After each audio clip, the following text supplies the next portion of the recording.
everyone, Denise Cully here, and this is a first video in a series on abundance. And I'm going to do videos, blog posts, and also some affirmations during this whole series on abundance.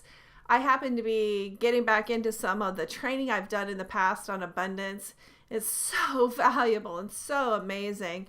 And I see a bunch of other people interested in abundance. I thought it would be a great topic to share with you.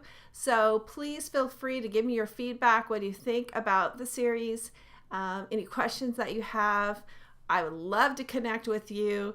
You can comment below and I will get back to you, or you can connect with me on Facebook, and I'll include those links as well.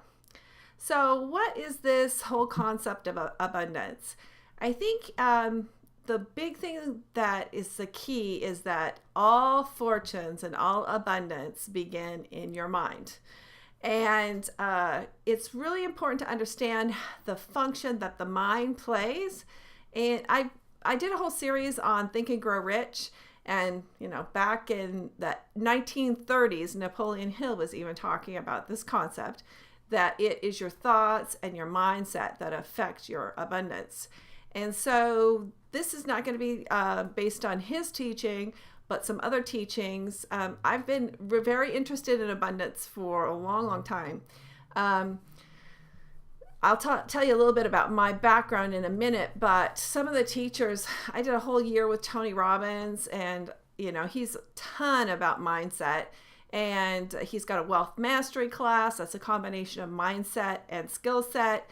I personally have been drawn to the topic for a very long time, and we probably all have seen The Secret, but there's more than that, whether it's John Ashraf or some of these other teachers that are all about how your mindset affects your wealth and abundance. So a little bit about my story.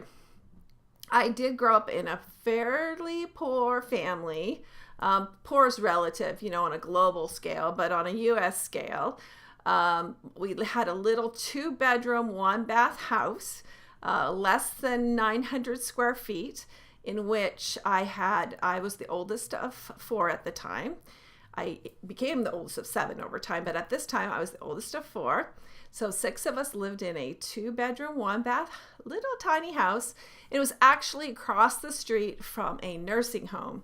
And at night, you could actually hear the elders at the nursing home, wailing. And it used to scare me because the way that shadows work, they looked like they were, big, tall monsters making really sad noises. But that is where I grew up. My parents paid in 1964, paid $8,000 for their house.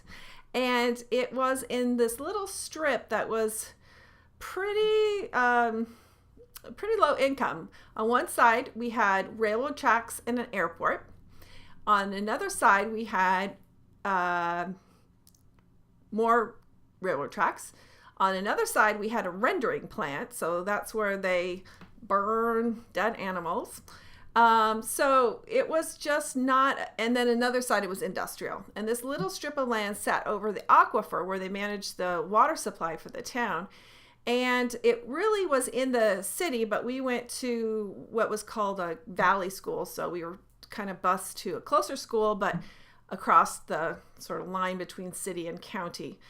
I went to a fairly nice school, and I can remember as a kid knowing that I was kind of embarrassed about where I lived.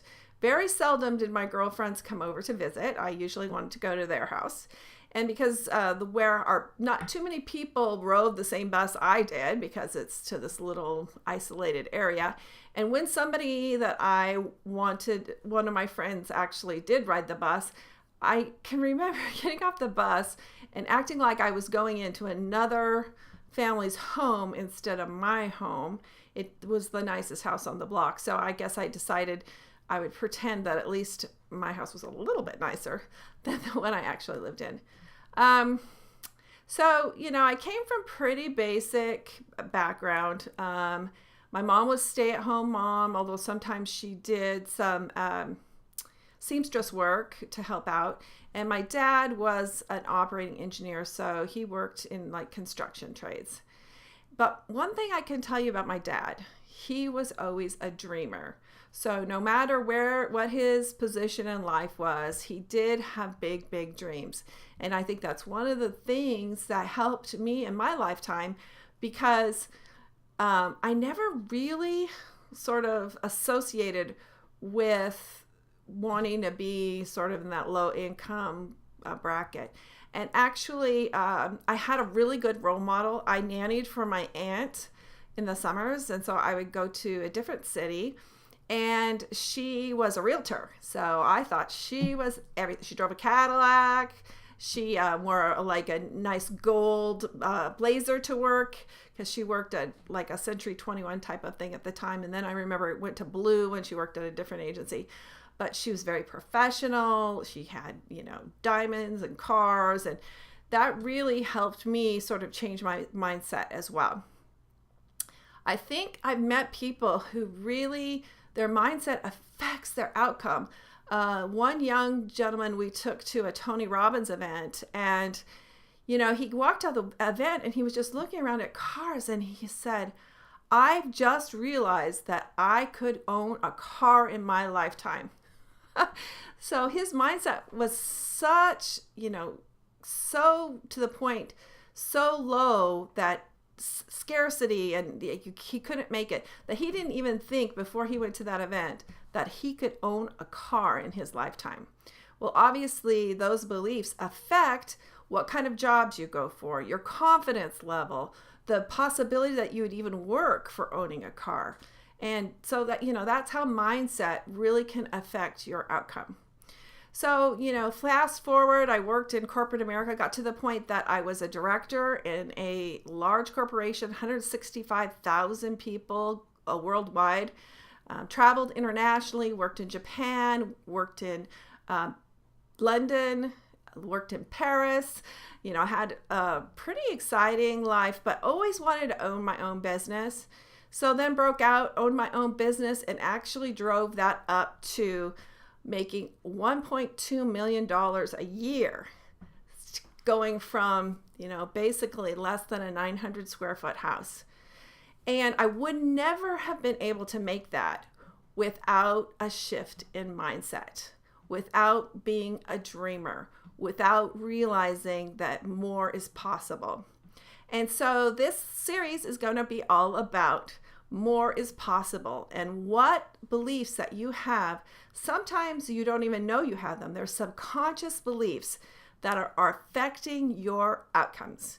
And I hope that you enjoy. Again, this is just an introductory session, but what we are going to be talking about is how your beliefs and mindset are affecting your results. Thanks so much for tuning in.